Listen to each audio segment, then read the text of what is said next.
Okay, well, it's been 10 days since I've published a podcast episode. I have actually filmed one that I have not published yet. It was my first video call podcast episode. I still don't know how I'm going to announce and release all these things because I still haven't actually publicly said anything about my podcast yet. So I still consider this a bit of a trial period, even though I am uploading this episode and the other ones as well. I also have a video call sit down scheduled for next week. So I think that today is Thursday, July 23rd. Certainly within a week, probably less than that, I will have officially launched my podcast. We'll see. Because it's been 10 days, I felt just compelled to get back on and show up and get a rep in today. I feel like I have quite a bit that I can talk about in this episode, although I do want to do these more frequently because it's just better to get in the practice of doing them. So actually, it was a week ago today, I went on a fishing charter from Port Credit, which is Mississauga, and I caught my first salmon, and this thing was massive. I had only caught bass and pike prior to this, to the best of my recollection. And I'll tell you how it all happened was nothing short of dramatic. So I remember the way that it worked was with the deeper sea fishing, air quotes, what they do is they have the rods all rigged up with weights and stuff. And then when there's a bite, the guy basically says, okay, who wants it? So there was a group, I can't remember exactly how many people, it was approximately 10 people. And basically we all took turns getting the rod and then getting a fish and everything like that. I had gotten one an hour and a half, maybe 2 hours prior that was pretty small. And we were in the last hour of the charter. So I knew that it was only a matter of time before the boat started to head in. And I remember when I saw the guy lift up the rod saying we had a bite, I was sitting kind of inside. I had a beer and I had a bag of chips because I was just hungry. And I remember as soon as I saw that guy say we had a bite, I put my stuff down, I'm like, yep, and got right up because I said, I want to get a bigger fish than the smaller one that I started with. And oh my gosh, I didn't know what I was getting into. I fought that fish for at least 10 minutes. It might have been 15 or not quite, but it was in that range. I definitely use my strength. I feel like that I put to good use what I work on so hard in the gym pretty much every day. So it's just my strength. And I was sweating when I was done.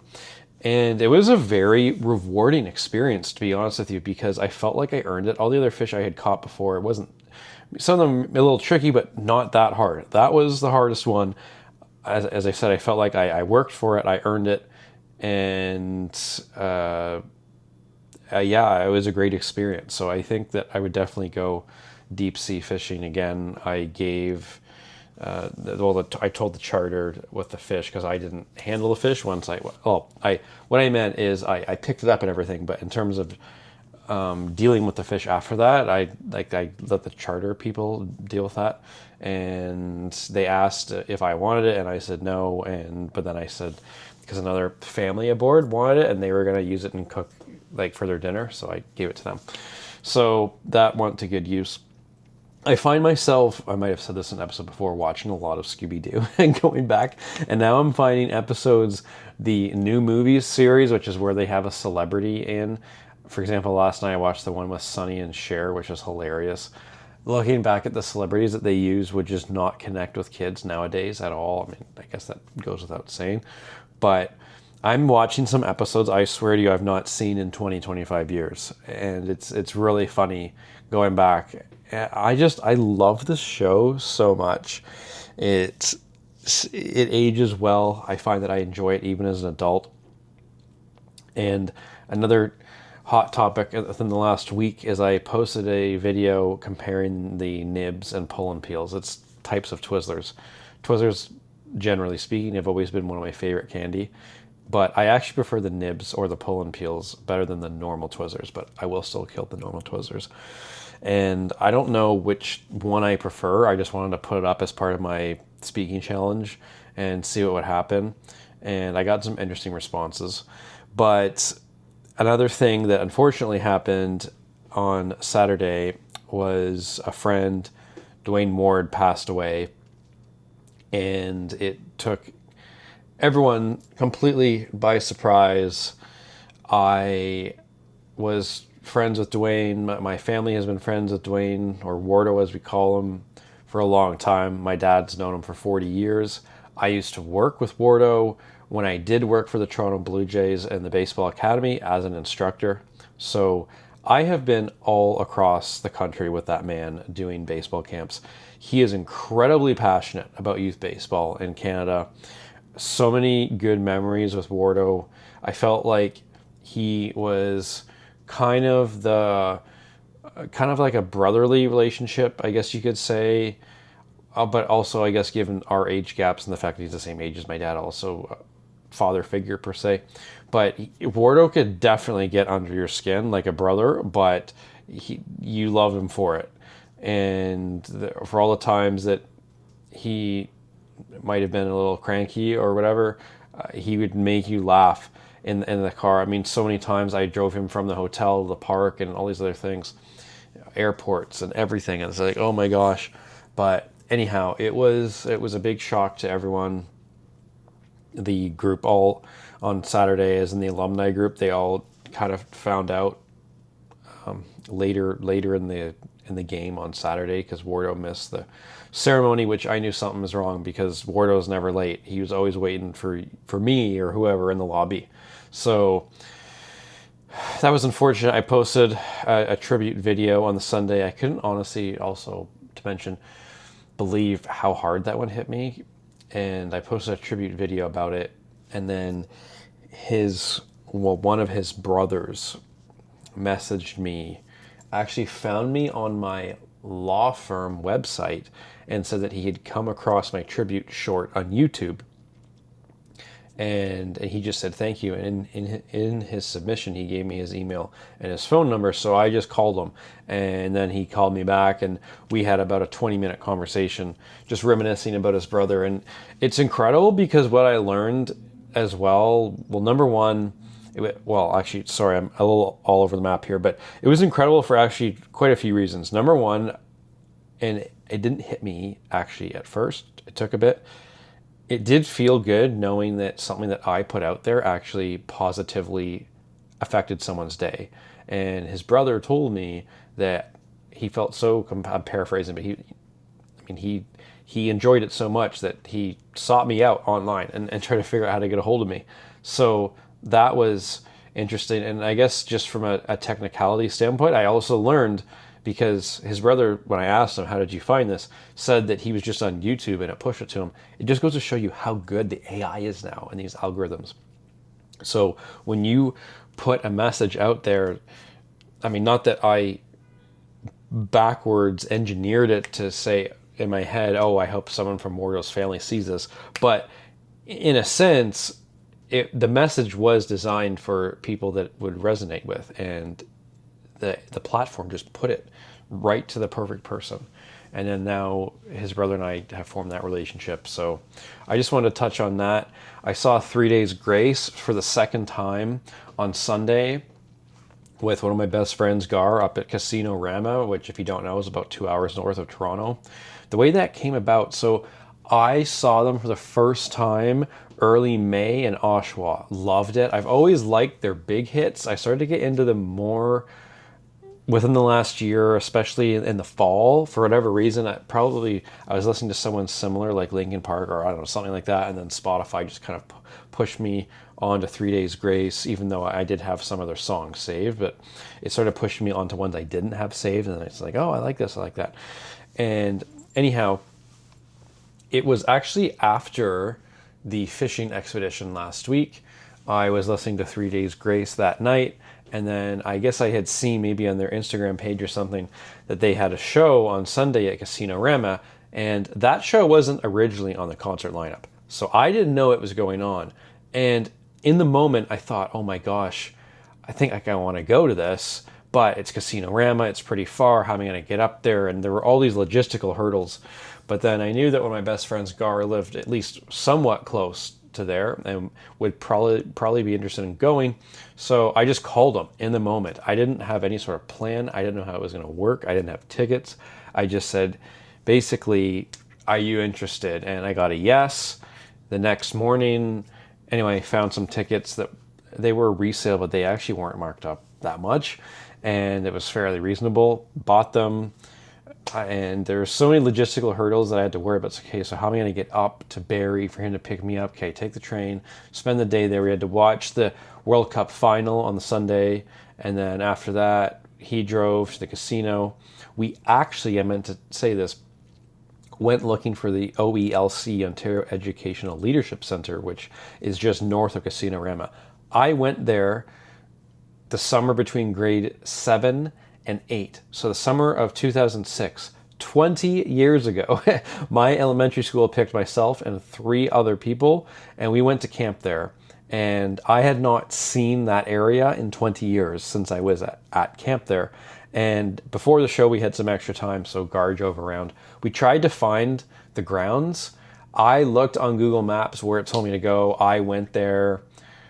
There was one thing there was this climbing thing that was by, I think, Camp Kuchiching that looked familiar, but I definitely didn't find the proper grounds. So I didn't actually find what I was looking for, but I did try, and I did see the OELC sign. So now, mind you, I went there 20 years ago. I don't know what's changed about it in the 20 years. So maybe what was there isn't there anymore. I don't know. But anyway, I tried. I did see a sign so that it still has some presence. And it did bring back some memories, because I remember that was pretty much the first experience I had being away from home on my own for an extended period of time, which was only a week. If it even was 6 days or 7 days, it might have been 6 days. I don't exactly recall. I think it was 7 though.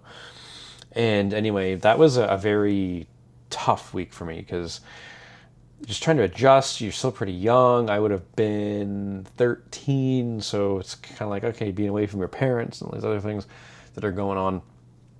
Anyway, it ended up being a good time. I'm glad I went, but it was a definite growing pain experience. And it was nice to kind of step back into that kind of time period of my life, because I've grown so much since then. Last night, I saw Mötley Crüe in Toronto. I had a good time. I wasn't sure how they were going to sound. I know that a lot of people online talk about whether Vince Neil still has it or not. And I published a video about this already, a short form video, but I think that they lowered his vocals quite a bit at times. It was evident to me. I honestly don't care. Tommy Lee carries the show. I still had a good time. I'm glad I went. Yeah, they're not as good as the first time I saw them, which would have been the summer of 2015. But nevertheless, I think if you're in between, if you're a fan, I think you should go. I had a good time. I don't regret going. I just published, which was that Mötley Crüe video, day 46 of my 100-day public speaking challenge. So I'm almost halfway there, which is actually kind of crazy. I'm so used to doing it now, I don't think about it. And this has completely changed and kind of reprogrammed my tendency to want to be a perfectionist. And I'm so glad that I did this, even though maybe I haven't seen a massive spike in following or anything like that on the platforms. I have been getting actually some better viewership on my videos. It's so funny how each of the platforms, so YouTube, TikTok, Instagram, they each handle the video very differently. The video will perform very differently on different platforms. So ultimately, however, the best thing this has done for me is just force myself to take action. I mean, here I am recording these solo podcast episodes. I have the infrastructure pretty well set up at this point. I'm starting to fiddle more with Riverside, which is the podcast. It's a platform that allows me to, 1, host virtual meetings with a guest. 2, it will also develop what it calls magic clips. So it uses AI and it extracts short form clips for you, which I think is great, because I've realized that at this stage of my content creation career, volume, now, first of all, when I say this, quality is important. I'm not suggesting to not put your time in and not try to do a good job and not iterate and try to learn, but volume trumps quality. I don't care what anyone says. Now, again, you have to maintain a certain level of quality as you go, but when you are in the earlier stage, like I am, you have to keep doing these repetitions to figure out what works, what doesn't work, what do I like, what do I not like. And the only way that you do it is by completely just every day putting something out there. I can tell that I've gotten better at talking to the camera than I was when I started, even though, quite honestly, I think I was okay, at least, or good even when I started, but I'm way better now. So that doesn't even matter what I was when I started. I'm more confident in putting myself out there and putting my opinions out there and not caring what may come about. Obviously, there are certain lines you don't cross. However, this challenge has done so many wonders for me. I am very excited to launch my podcast very soon. I think that I'm going to have a lot of exciting conversations with different people that other people are going to find interesting and they're going to want to listen to, whether it's on YouTube or Spotify or Apple Podcasts. And I'm starting to see how many more things I can do, but volume is the answer. I think that a lot of people out there are obsessing maybe over quality too much from a perfectionist standpoint. And the thing is you're not getting that feedback loop. You're not getting the platforms to tell you what's working, what's not. Basically, what I'm trying to say is if you're not putting stuff out there, you're never going to grow. You have to just put volume out there. And it's kind of like what Gary Vee will say a lot. Don't worry about your grid. Don't worry about all these little things about your quote brand. Just iterate. Put the reps in. Start putting things out there. You will improve. You'll start to learn what you like. You need exposure, okay? The more items or pieces of content that you can put out, the more exposure you're getting, the more feedback loops that you're going to be a part of. If you don't do that, if you are just too worried about super quality and everything else, you're just never going to take action. And I'm saying this because this is how I used to think. I'm trying to say, hey, I understand what you're doing because I was like that and now I'm not.